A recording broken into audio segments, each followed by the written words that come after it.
Find me that loot daddy. Aw.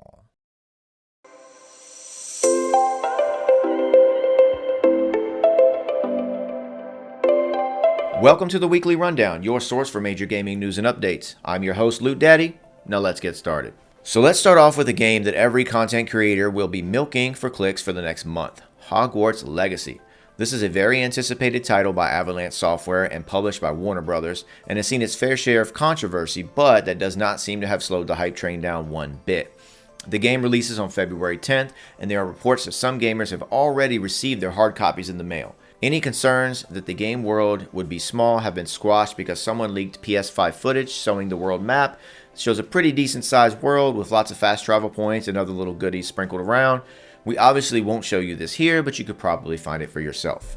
Speaking of ARPGs and hype, Diablo's upcoming Season 28 has players very excited. The big addition here is the Altar of Rights, featuring 26 seals that offer paths to improve player stats and 3 potion buffs at the end of the tree. There are also cosmetic rewards for unlocking the seals on the altar. I was able to jump into the PTR and test out a few of the new mechanics, and they are welcome additions. Shout out to Riker on YouTube. If you want to find out more info and an in-depth guide, he is definitely your guy to go to. Side note, if Diablo 3 has Steam Deck compatibility, you wouldn't be able to pull me away from it. Are you listening, Activision Blizzard? In FPS news, Battlefield 2042's 2.3 update dropped, which added the class system similar to that of previous titles, with loads of other changes, fixes, polish, and gear. Battlefield. Let me take you back in time for a second. Oh snap, I'm gonna miss my flight. I'll be back, son. I'm just going to grab some milk. Yeah, see you later.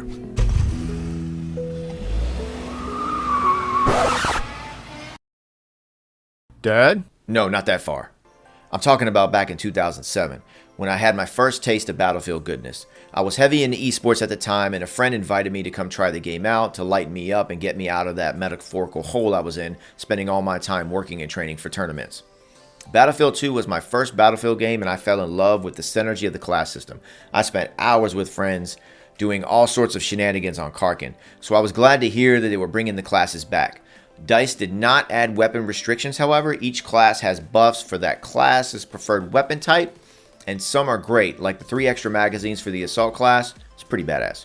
3 new weapons have been added to the game, as well as claymores and tracking darts and other things. There's also a new specialist in Zane who is very good, and I'm expecting him to be the meta, maybe even dethroning McKay. We'll see.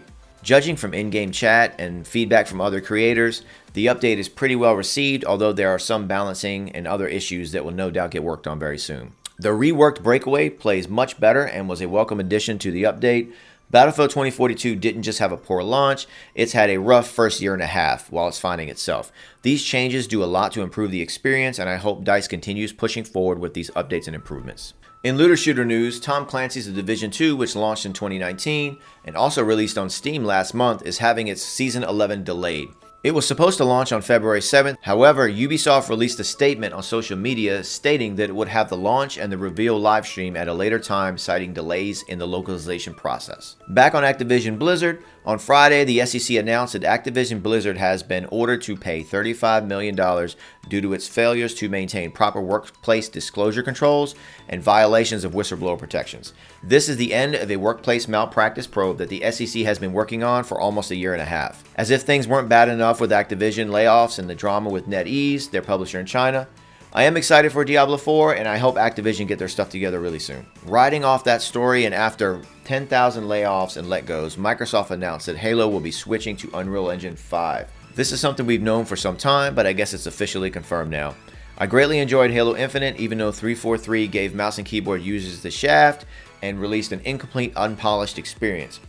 As with Battlefield 2042, I hope they can turn this game around. I'm very excited to see how the game will look in UE5, and I hope they take full advantage of the engine's capabilities and not just make an identical remake of what they already have. On a positive note for Amazon Prime members, one of this month's free games is Elder Scrolls Morrowind, which is a fantastic open-world RPG.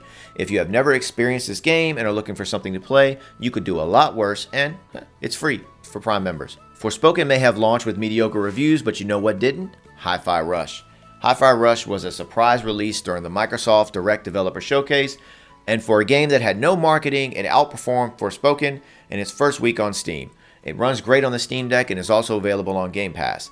The game is a rhythm-based hack-and-slash platformer developed by Tango Gameworks and has received rave reviews by critics and gamers alike. It's currently sitting at overwhelmingly positive on Steam with 98% positive rating out of almost 6,500 reviews. I'm not going to spend too much time discussing the day before because it feels like this game has had way too much attention and has been riddled with controversy for some time. After getting pulled off Steam, alleged name copyright issues, gameplay footage that looks like it was faked, and even more drama, they finally released actual gameplay footage and it looked okay at best. I'm not too optimistic on this one, but I wish the devs all the best. Booty was more important than food.